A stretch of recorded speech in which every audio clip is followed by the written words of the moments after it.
Good evening, everyone. Welcome to Kabanang Salita. I am your host, Jairus Angel, the versatile baritone, and now we're live here once again at St. Paul's Bookstore, Cabanatuan. Hope you watch our 11th episode of Kabanang Salita. So for tonight's episode, for the 12th episode of Kabanang Salita ay i-feature ni Brother Hans ang mga gawang painting or pinta ng kanyang mga estudyante from Maria Assumpta Seminary, from the Maria Assumpta Seminary, inspired by the Gospel of Saint Matthew. And after that, ako po ay magkakaroon ng surprise song presentation number from the singer Engelbert Humperdinck. So without a further ado, let's all welcome Brother Hans. So ako po ay pupunta ngayon kay Brother Hans.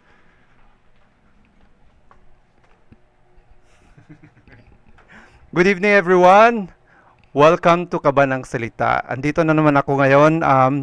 Syempre as promised last time sinabi na binasa natin ang mga tula, isang tula lang pala. Isang tula na inspired by the call of Levi, no? So or from the gospel as well. Pero ngayon naman ay kailangan nating tingnan, iti-present ko sa inyo kung paano rin ang mga paintings ay pwedeng maging inspired by scriptures. At meron akong siyam na mga estudyante na who are taking Intro to the Gospels ngayong semester.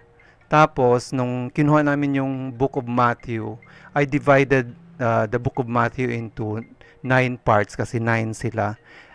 Isa doon yung key text at isa doon yung infancy narratives, isa yung resurrection narratives, iba yung sa passion and death, tapos yung parables, tapos yung mga ministry ni Jesus. So ito yung gusto kong tawagin si Jairus para hawakan yung aking microphone para mapakita ko sa inyo yung siyam na mga paintings. Pero ngayon, ang aking i-focus lang yung first painting lang, yung key text sa Matthew 28. Sorry, ang i-discuss ko. Pero yung siyam na mga paintings, akin ding ipapakita sa inyo visually dito sa camera na to. Okay, so here it is. Ang pinakaunang, I hope, klaro sa inyong camera. Ayan. Yun yung sa Matthew 28. At ito ay painting ng isang estudyante, si Angel Francisco. Seminarian Angel Francisco. Okay, so ipakita ko sa inyo lahat yung siyam. Ang pangalawa ay painting ni Lawrence Paharilyaga. Yung kumanta noon last time, biblical din yung kanyang kanta about the love of God. Infancy narratives naman to, yung sa genealogy. So meron siyang genetic tree. Yan. Magandang discussion later to. But of course, sa mga susunod pa na episodes natin yun, malaman kung paano niya pinaint yan. Ang susunod ay kay Vincent Aguinaldo, Seminarian Vincent Aguinaldo. Ito naman ang focus niya ay mga beatitudes, yung blessings and curses na proclaim ni Jesus on the mountain, ang mga beatitudes. Pang-apat ay parables of Jesus. At ito naman ay trabaho ni Seminarian Carl, what's his family name? Carl Joseph Lindain, Seminarian Carl Joseph Lindain. Interesting when we go to the parables, mga teachings of Jesus. That's the fourth, no? Tapos fifth. Etong fifth ay kay Seminarian Wyeth Salazar.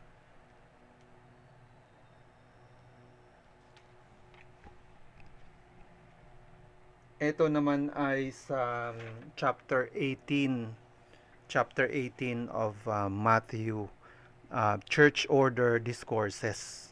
Yung mga rules, ano yung mga pamantayan, ano yung mga um, sinabi ni Jesus na ating dapat gawin or mga gawain bilang isang komunidad o bilang isang simbahan.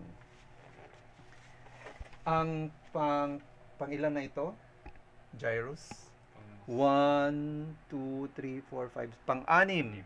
Pang-anim ay gawa ni Seminarian James Puntil. At dito, pinakita niya yung, kasi discipleship ang theme dito, yung iba-ibang mga simbolo ng mga disciples na sumunod kay Kristo. Then dito merong thorns, tapos meron dyan a purse of coins. So symbolizing also yung gawa ni Judas. Ang next na painting ay Scatological Discourses kay Seminarian Allen Makaspak. Ang ganda ng kanyang it's an eye, vision towards the end times. Ayun. Number 8. Ang 8 ay ito ang 8. Monochromatic, no? Painting siya ni Seminarian Ian L. Ducal. Ayan, teacher yan siya ni Jairus. Sa CIC, right? Yun. Passion of Jesus. And ang last but not the least, and also very colorful at maganda yung kanyang composition, ang kay Seminarian Mark Gabawan.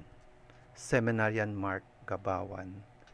Yun. I hope na-appreciate nyo sa screen yung kanilang mga little paintings. It would take them 2 weeks to paint.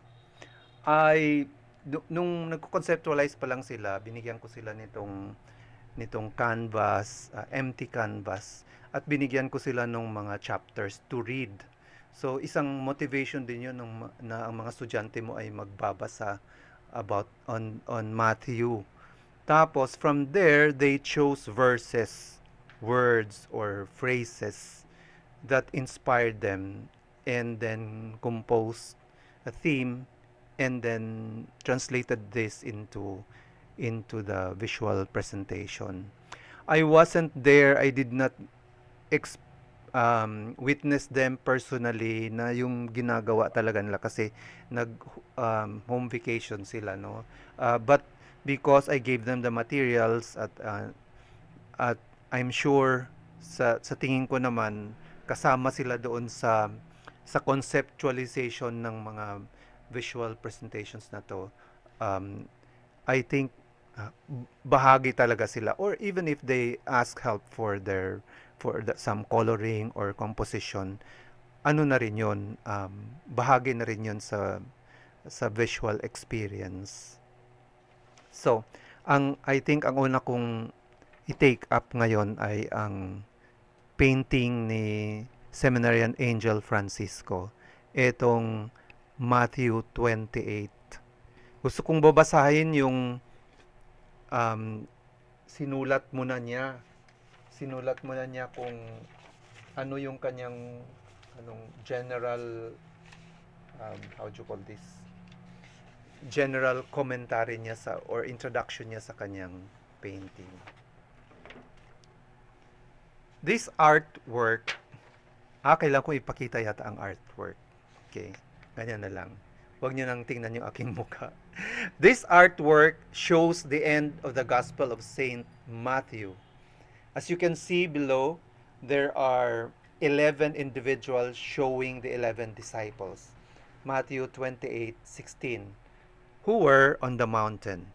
This artwork also tells about the ascension of Jesus, since it is the event after the commissioning of the disciples. Also, Jesus is in the middle of heaven and earth. symbolizing the power given to him. Matthew 28:18. Moreover, symbolizing creation. At the center of the artwork lies the Holy Spirit, coming down as Jesus ascends. This is the main theme of the artwork, the Trinity. As Jesus said, "Go therefore and make disciples of all nations, baptizing them in the name of the Father, and of the Son, and of the Holy Spirit." So, itong Matthew 28, which serves as a key text in order to study the Gospel of Matthew, pinapakita doon Jesus, before he ascends to heaven, proclaims that all power and authority is given unto him. At ang figure of the Messiah, Messiah in the book of Daniel, ayun yung mga words na ginamit ni Jesus nang sinasabi niyang, "All authority in heaven and on earth is given to me. And so I command you to go out to the world, throughout the world, and teach them." So make disciples, teach them, and baptize them in the name of the Father, and of the Son, and of the Holy Spirit. Ngayon, ang depiction, ang pagportray ni Seminarian Angel dito ay parang Trinity. Because by this time, meron na tayong dogma on the Trinity. But during that time, wala pa naman. The Council of Nicaea only decided the dogma of the Trinity, which is 300 years after the time of Jesus. Kaya nga meron tayong Nicene Creed. However, dito pa lang sa Book of Matthew, makikita na natin yung Trinitarian formula. So meron na talagang in the name of the Father, and of the Son, and of the Holy Spirit. At si Matthew, dahil sinasabi niyang teach them, pinapakita niya dito na si Jesus is also a teacher, like Moses. On the mountain, he proclaimed his beatitudes, his blessings to people. So he is a teacher. And makikita din natin na si Jesus invokes that there is the Father, and that in between the Father and Jesus is the Spirit that he would later send to the apostles when he would ascend to heaven, after he would ascend to heaven. So, itong mga paintings na to, isa-isahin nating iti-take up. Later, I would invite some resource persons or si Jairus to discuss with me ano yung nakita nila dito sa painting. No, medyo itong kay Angel, kay Seminary Angel, ang kanyang pagdepict ng key text ay realistic, no? Realistic painting, realism, kasi nakikita talaga natin yung 11 disciples, and then the figure of God the Father and God the Son and the Spirit. So Trinitarian, even if during the time of Matthew it was still Trinitarian formula. So that ends our little input about the book, introduction of the book of Matthew. Later, isa-isa nating kukunin itong mga chapters na ito through the paintings. And I'm very happy about the results, no? Itong mga visual experience and visual presentation of my students. Pagkatapos nung pinaint nila ito at ni-report nila, explaining about their paintings, pina-arrange ko sila kung paano nila i-arrange as a one whole presentation ang 9 paintings. Later, after nang ma-discuss natin yung mga 9 na yan, ipapakita ko yung paano nila in-arrange. And it was really a good arrangement, something like a collage or a montage about the whole Gospel of Matthew. Okay, so that ends my sharing tonight. I'm going to call here Jairus Angel. Meron pa siyang bell, no? To give you the surprise. The surprise is that he is going to sing live using our -1. Separated na yung sound ng kanyang voice at ng music. and it is the in the broadcasting live streaming that you will listen the whole music. So we welcome Jairus Angel Okay. again. Ah, yan. So wait lang po habang kong sineset up.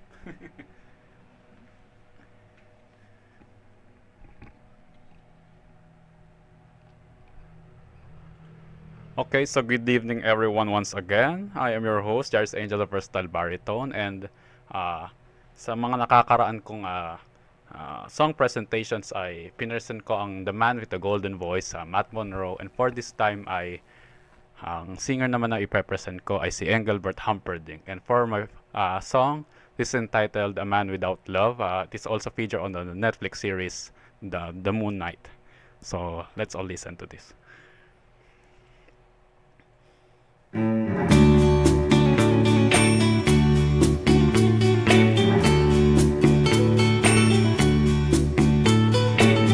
I can remember when we walked together,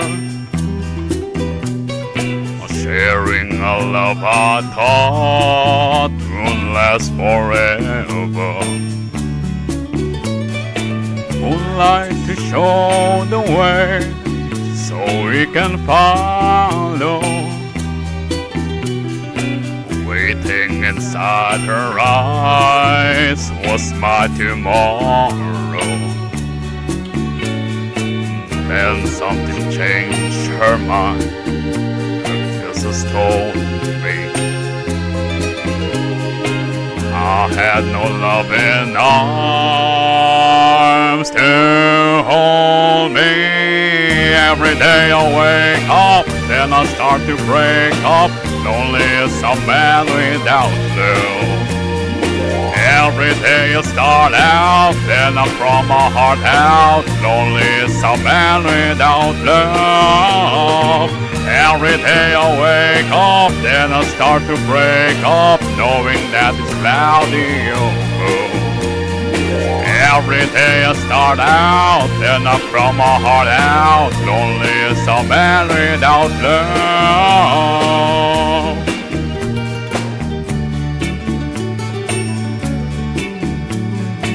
I cannot face this world that's falling down on me. So if you see my girl, please send her home to me. Tell her about my heart, slowly dying. Say I can stop myself from crying. Every day I wake up, then I start to break up. Lonely as a man without love. Every day I start out, then I throw my heart out. Lonely as a man without love. Every day I wake up, then I start to break up, knowing that it's cloudy over. Every day I start out, then I throw my heart out. Lonely as a man without love. Every day I wake up, then I start to break up. Lonely as a man without love. Every day I start out, then I throw my heart out. Lonely as a man without love.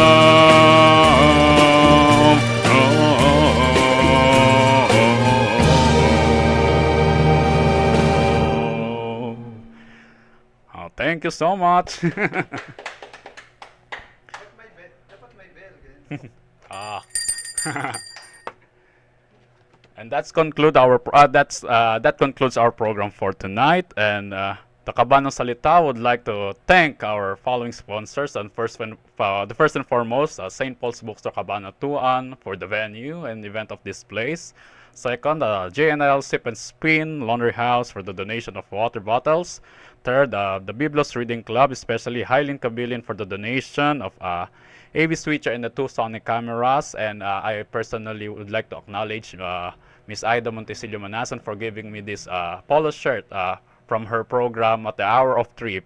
Please do give her a like and follow on Facebook, and if you would like to purchase this exorcism bell, please do kindly give her a direct message on her Facebook, Ida Montesillo Manasan.